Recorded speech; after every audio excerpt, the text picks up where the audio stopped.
I first watched Makoto Shinkai's Weathering with You on September 12, 2019, when I went to Japan by myself.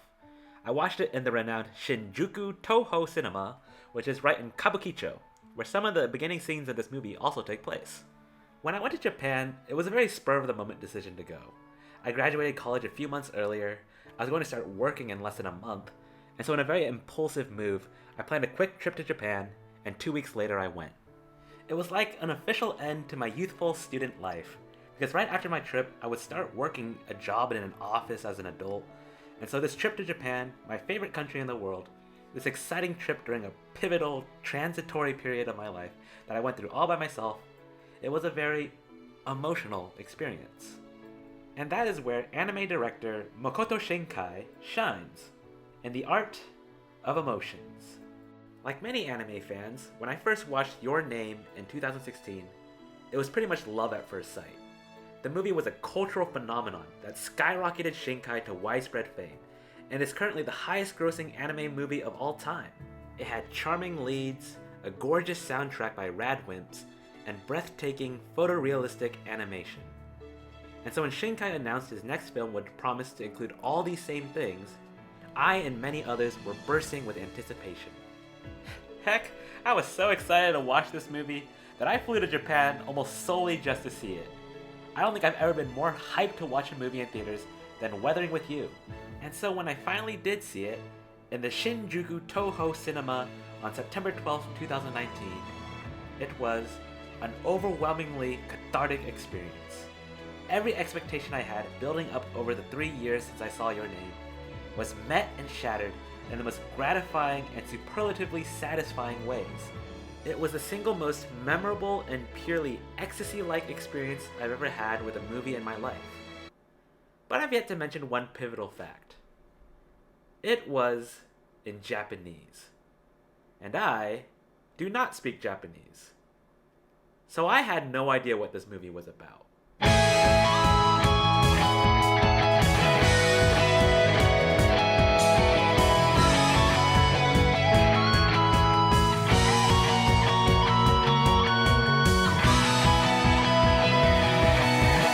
When I watched this movie in Japan, I experienced this movie for everything it was, except the plot.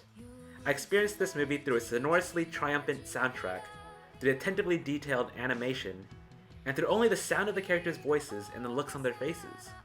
I experienced this movie purely through its emotion. And one area where Weathering with You primarily expresses emotion is water. Makoto Shinkai really likes water, or to be more specific, he really likes rain. Shinkai's previous film, The Garden of Words, is a similar exhibition of Shinkai's love for rain. But in this film, he pulls out all the stops. The main character of this movie isn't Hina, it isn't Hodaka, it's Rain. Because the water in this movie looks freaking crispy! It looks delicious! Shinkai animates rain in almost every possible way in this movie. He animates the torrential wrath of Mother Nature, showing humanity who's boss. He animates the quiet drips into puddles during a morning calm. He animates a motorcycle gliding through an imaginary flooded street of Tokyo. The man was clearly inspired by the weather, and he clearly wanted to make a movie where he simply just got to animate cool scenes involving water in an endless number of imaginative and fluid ways. Like, independent of the plot, if you watched this movie and saw nothing but random water scenes, your jaw would still be dropped. And that's literally what I did in Japan. I felt like I was watching a continuous display of gorgeous, artful scenes. I had no idea what the story was, but I couldn't help but adore the ingeniously crafted images before my eyes. These drawings are made with purpose, with passion, and that emotion alone shined through. Makoto Shinkai also likes smartphones. Nothing helps his trademark photorealistic style more, and thus helps create a more immersive and relatable universe that reminds us that even with all its supernatural elements, this movie is still rooted in humanity. Nothing contributes to this more than a faithful depiction of an iPhone lock screen. Either that or its product placement, who knows. But Shinkai's love for faithful depictions of humanity are also seen in its many shots dedicated to pictures of Tokyo, to its cityscape, to its movement, and its people and in its trains. Makoto Shinkai loves Tokyo. This is also very apparent in Your Name. And to watch either of these films is to experience the next best thing to visiting Tokyo than, well, visiting Tokyo. Because I also love Tokyo. I've been there twice, and when I watch these films, I can't help but be stirred by a pang of nostalgia when I see the faithful depictions of Tokyo, from the sprawling cityscapes to the intimate observational shots of its infrastructure. But I also can't help but be awed by this hyper-idealized version of Tokyo, one that is so bright and clean, and one that is flooded in water. And that's why I love animation. It helps evoke feelings in us that we would never experience in real life. And yet, in order to do this, one must learn how to deftly wield the instrument known as human emotion. What are emotions? I feel like I've mentioned that word too many times by now. But emotions to me are, well, feelings. They're chemicals in your brain. They're things that you can't really describe with words, but you can feel them. And they can feel good, or they can feel bad. But you can't really quantify it. There's no such thing really as, man, that movie really made me feel like a 500 or a 72. I mean, we try when we assign scores at the end of movie reviews, but these numbers are entirely subjective. I feel like because you can't really describe or quantify emotions, because there's this sense of unknown related to emotions, my theory is that there is theoretically no limit to the extent our emotions can feel. When it comes to logic, to science, they're very explicitly defined goals. We put the spaceship on the moon. That's a clear, achievable goal. But when it comes to emotions, to what we can describe within ourselves, there is no set definition. There is no physical goal. It is technically limitless. And that's why we have art. To tap into this limitless potential. And it's why I had such a rollicking good time when I watched it in Japan, despite not knowing anything about the story. When I watched this movie, I was unbounded by logic, from the typical constraints posed by a plot. My enjoyment of this movie was bounded only by emotion, and thus there was no cap on how much I could enjoy, on how much I could feel. There's also some interesting psychology I want to note about watching a movie where the plot is unknown. When I watched this movie, I was actually able to follow the plot somewhat, guided by my pre-existing conceptions of how movies involving teenagers usually work, and also simply just by observing the emotion in every scene. But of course, there are many unknowns in my very basic rudimentary idea of a plot. And I noticed that, when gliding on the highs of emotions, I filled in these gaps with the best possible indescribable meaning.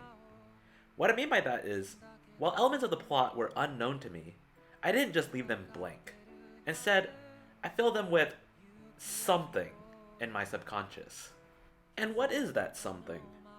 This something is indescribable, and yet it makes me feel something, and it is also limitless. To demonstrate this point most plainly, a pretty significant example would be the gun scenes in this movie.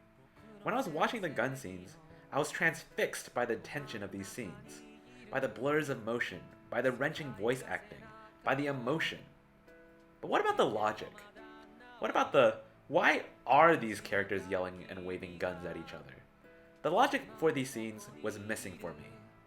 And so when I say I filled in the blanks of this scene, and when I say I filled them in with something, I'm saying I did unconsciously give these scenes a reason in my mind. But as for what this reason was, I have no clue. But it was a reason that I felt was good, that was justified, that justified the flight of emotions displayed on the screen before me. Because the reason was unknown for these characters to be yelling and waving guns at each other, I was able to assume the best possible reason. I didn't know what the best possible reason was, but that's why it's the best. The best is limitless, and the limitless is indescribable. But at least you can feel the indescribable. When I was in Japan, I wasn't watching Weathering with You. I was watching my own fictionalized version of Weathering with You, where there were gaps and unknowns filled by impossibly high reasons of meaning. The reasons were particularly escalated so high because I was already in an emotionally jubilant state to begin with, going on a trip to Japan by myself, and my emotions associated with my expectations for this film that I had building up over 3 years were exorbitantly high as well. I feel like this is why humans are often attracted to the unknown. It's why we like art where not everything is explained, like mythological creatures in Studio Ghibli movies, or why we prefer to watch anime in Japanese with subtitles, or why we're attracted to people we don't quite understand. There are unknowns and gaps that can be filled with limitless potential that comes from emotions and feelings. And it's why we have religion. God is unknown, and thus God is powerful. But okay, I think I'm starting to stray too far from actually talking about this movie by now. When I eventually watched this movie in English, and when I learned why these characters were yelling and waving guns at each other, I did think, okay, this is kind of dumb. Because this movie is not the most well thought out movie when it comes to writing. But that's not the point of this video. In this video, I want to talk about everything else besides the plot. I want to talk about the food scenes. I immediately want to try potato chip ramen salad or whatever that meal was, because the way that egg was animated breaking over the ramen looked so freaking delicious. I want to talk about the Radwimps soundtrack. The voices and melodies of these songs are so tender, so filled with incredible urges for love and yearning, and that ending sequence of Hina and Horaka falling through the sky while the musical chorus ascends to a thunderous crescendo, that scene was heavenly. It was artistic genius. When I watched this movie in the renowned Shinjuku Toho Cinema, I saw it in glorious IMAX, where the screen extended to every corner of my eyeballs, filling them with the dense, luscious imagery of this film. And the sound. My ears were immersed in soulful resonance with the soaring choruses of this film. I was watching this movie in the best possible theater, in the best possible mood and mounting of expectations, and it was made with the best possible sounds and vision by the best possible director to have ever carved emotion onto screen. This movie is beautiful. The rain is beautiful. The way Hina and Horaka look at each other is beautiful. The way the notes of vocalists caress every scene with words I don't understand is beautiful. And as a result, this was the most cherished cinematic memory I ever had in my life. And I can't wait to watch more movies or have more experiences like this in the future. But what experiences like this exactly lie in the future? Well, it's unknown. 何も持たずに生まれ落ちた僕とあの隙間でのたうち回ってる